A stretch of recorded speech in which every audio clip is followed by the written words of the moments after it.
या दोघांची कारकीर्द तुम्हा मंडळींना माहिती आहे. आणि मी एवढ्यासाठी आलोय की मी या सर्व मंडळींना फक्त विजयाच्या शुभेच्छा देण्यासाठी आलेलो आहे.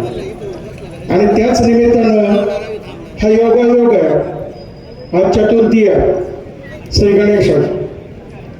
म्हणून शुभ कार्याचा आरंभ वक्रतुंड महाकाय सूर्यकोटी समप्रभ निर्विघ्नं कुरु मे देव सर्व कार्येषु सर्वदा या पद्धतीने आपल्याला उद्याच्या 7 तारखेच्या निवडणुकीमध्ये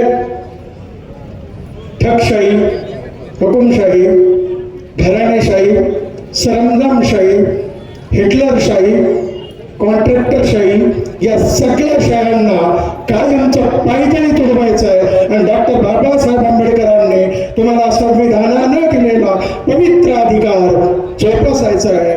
जर तुम्हाला एक पवित्र मत देण्याचा अधिकार त्यांनी दिला तर भूतपर्यंत जाईपर्यंत जर तुम्ही एवढे मोठे विकासाचे शिल्पकार आहात, महामेरू आहात, तर या शेतकऱ्यांच्या कारखान्याच्या शेजारी प्रायव्हेट वेगळा कारखाना सबत काढण्याची काय गरज? इकडून इकडचं तिकडं ज्यांनी पूर्वी लाभ घेतले, जे सत्तेवर आहे त्यासाठी आहे. आणि मगाशी जाता जाता मी बोलून माझा बोलण्याचा विषय असा होता की 2002 साली पारगाव मधील तमाम नागरिकांनी आणि पूर्व पट्ट्यातल्या सर्व मतदार बंधूंनी एका प्राथमिक शिक्षकाचा मुलगा, सर्वसामान्य कुटुंबातील मुलगा, कुठल्याही पद्धतीचा राजकीय वारसा नसलेला मुलगा, माझ्या अगोदर शैलजाताई ढोबळे या 10,500 मतांच्या लीड निवडून आलेल्या होत्या. त्याच्यानंतर मी प्रतिनिधित्व केलं. कधी विरोधी पक्षाचा उमेदवार आला नाही.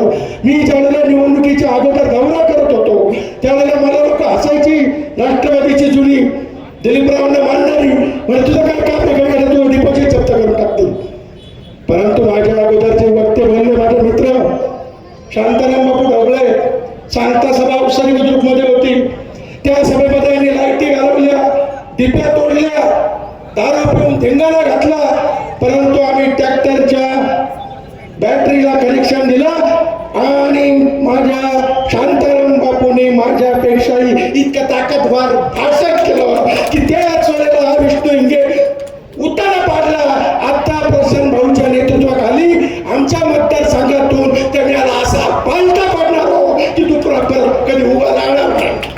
35 वर्ष हा माणूस एका सत्तेला गुणाला ढेकलं जसं मुंगळा चिकटतो तसा चिटकून बसला. दिलीपरावांमध्ये खुला उभारला तुम्हाला. कुमार इंगे यांनी स्वतःच्या निटळ्याच्या कामातला 1,000 रुपये आणि आमच्या संचालक बॉडीनी 11,000 रुपये 90 साली पहिलं प्रतिनिधित्व करण्यासाठी मी तुमच्या बरोबर होतो. मला डॉमिनेशन मध्ये आणण्यासाठी प्रतिस्पर्धी तुमच्या आंबेगाव तालुक्याचा उमेदवार होऊ शकतो. इतकी कार्यक्षमता आमच्यामध्ये असताना जाणीवपूर्वकपणा संपवण्यासाठी तुमची आखी हयात घालवली. कशासाठी? 35 वर्ष तुम्हाला संचालक बदलता येत नाही. 35 वर्ष तुम्हाला राष्ट्रवादीचा 15 वर्ष युवकांचा अध्यक्ष, 15 वर्ष फादरवाडीचा अध्यक्ष तुम्हाला बदलता येत नाही. वार वा झोप. मी भ्रष्टाचार त्याच्यावर बोलणार नाही. मला एवढंच सांगायचं की पूर्वी मुघलशाही होती, आदिलशाही होती, 4 शाह्या होत्या. 2000 वर्षाचा इतिहास आहे. आपल्याला गुलामगिरीत राहण्याची सवय लागली. त्यानंतर राजेशाही आली आणि छत्रपती शिवरायांनी हिंदवी स्वराज्याची स्थापना केली. त्यावेळेला पुन्हा भ्रष्टाचार्यांना त्यांनी विचारलं नाही. सर्वसामान्यातील सामान्य लोकांना त्यांनी जवळ घेतलं, मावळे जवळ घेतलं आणि हिंदू प्रतिष्ठानची भूमिका घेतली. आज तुम्ही आम्ही त्याच विचारांचे पायिक आहोत. छत्रपतींनी आपल्याला बंड करायला शिकवलं. डॉक्टर बाबासाहेब आंबेडकरांनी आपल्याला शिका, संघटित व्हा आणि संघर्ष करा. जगाच्या व्यासपीठावर सगळ्यात महत्वपूर्ण फंडामेंटल घटना राईट्स दिला आपल्याला. त्याची सर्व पायमानी केली.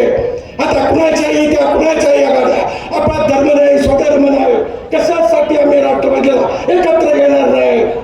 देवा भाऊ तुमचं लोचा झाला, लोचा केमिकल लोचा जरा तपासून बघा.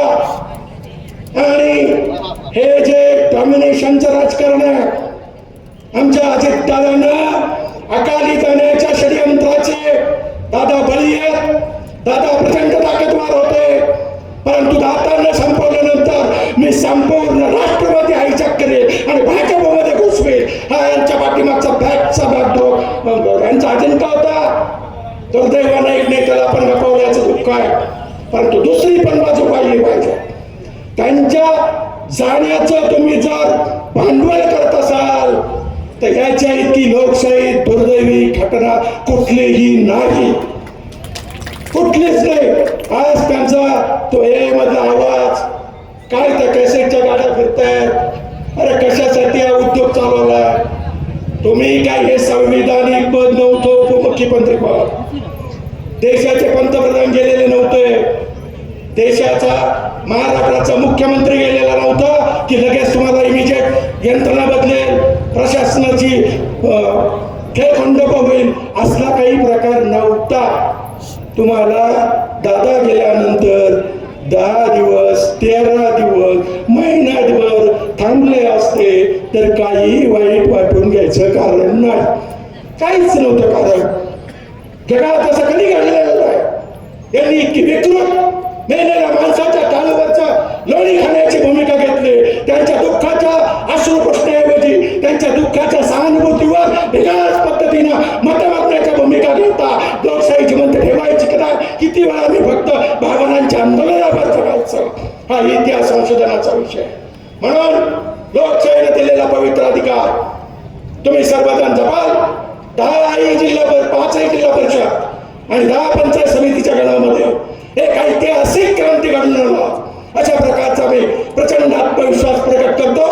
सर्व उमेदवारांना तुमच्यातर्फे शुभेच्छा देतो आणि जशी 2002 ला ॲडव्होकेट अविनाश राणे यांच्या नेतृत्वाखाली 3 जिल्हा परिषद आणि पंचायत समितीचे हे विद्यमान मुख्यमंत्री, एज्युकेशन मिनिस्टर, ऊर्जा मिनिस्टर असताना त्यांच्या घरातून, त्यांच्या मतदारसंघातून टोटल आंबेगाव तालुक्यातून 3 जिल्हा परिषदेचे सभासद आणि 4 पंचायत समितीचे निवडून आणण्याचा पराक्रम केला।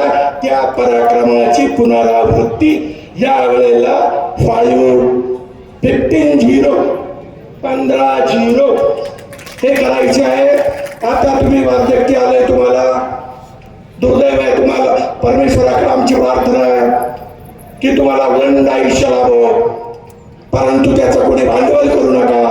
आता नवीन येणाऱ्या यंग जनरेशनला काम करण्याच्या संधी द्या, गोरगरिबांची अश्रू पुसणाऱ्या गरिबाच्या लोकांना संधी द्या। आता तुम्ही सगळे तुमचे बगल बच्चे, खानदानी परंपरा, माझा पोरगा आमदार, जिल्हा परिषदेचा सभासद, ग्रामपंचायतचा चेअरमन, सोसायटीचा डायरेक्टर, त्याचाच पुतणे, त्याचाच भाऊ, त्याचीच बहीण, हे राजकारण कुठेतरी थांबवा, अशा प्रकारची नम्र प्रार्थना करतो। आणि आपण इतक्या उन्हामध्ये ही सभा ऐकून घेण्यासाठी माननीय आपले तुम्हा सर्वांचे लाडके खरे शेतकऱ्यांचे पुत्र आणि लाडक्या बहिणींचा खरा लाडका भाऊ, खरा लाडका भाऊ एकनाथराव शिंदे, ना लबार देवा भाऊ आहे, ना कैलासवासी अजित दादा आहे। ही संकल्पना एकनाथराव शिंदेंनी राबवली। हे जरी कबूल करण्याचं धारिष्ट तुमच्या डोक्यात नसेल तर तुमच्या इथे नतद्रष्ट तुम्हीच आहात। म्हणून सांगतोय तुम्हाला की माझ्या माता भगिनींनो, माझ्या भावांनो, माझ्या वृद्ध माता पितांनो, तुम्ही समाजामध्ये वेगळेपण चालवण्याची आणि घराणेशाही, सरंजामशाही संपून टाकण्यासाठी 10 जिल्हा पंचायत समिती आणि 5 जिल्हा परिषद गणामधील गोरगरिबाच्या कुटुंबातील असलेले उमेदवार त्यांना ताकदवार पद्धतीने निवडून द्याल, अशा प्रकारची मी प्रार्थना करतो। कारण आपल्याला सर्वांना सर्व उमेदवारांचे चिन्ह माहिती आहे, त्यामुळे मी पुनरावृत्ती करत नाही। या सर्व 10 उमेदवारांना आणि 5 जिल्हा परिषद सदस्यांना मनपूर्वक, अंतःकरणपूर्वक तुमच्या बैठकीतून मी त्यांना परमेश्वर चरणी विलीनो म्हणजे नम्र होऊन तुमचे शिवाशीर्वाद मतदानाच्या पवित्र हक्कातून 7 तारखेला कुठल्याही प्रबोधनांना, कुठल्याही पाकिटांना, कुठल्याही भोजनावलींना, कुठल्याही चपटीला अजिबात बळी न पडता तुमचा स्वाभिमान ज्वलंतपणे जागृत ठेवा आणि उन्हाळ्याच्या पिढ्या तुम्हा मंडळींना माफ करणार नाही अशा पद्धतीनं सुसंस्कृत कार्यकर्त्यांना सुवर्ण संधी उपलब्ध करून द्याल अशा प्रकारचा गोड अभिलाषा प्रकट करून मी आपल्याला मला बोलण्याची संधी उपलब्ध करून दिली त्याबद्दल अंतःकरण धन्यवाद देतो आणि मी आपली रजा घेतो. जय हिंद, जय महाराष्ट्र.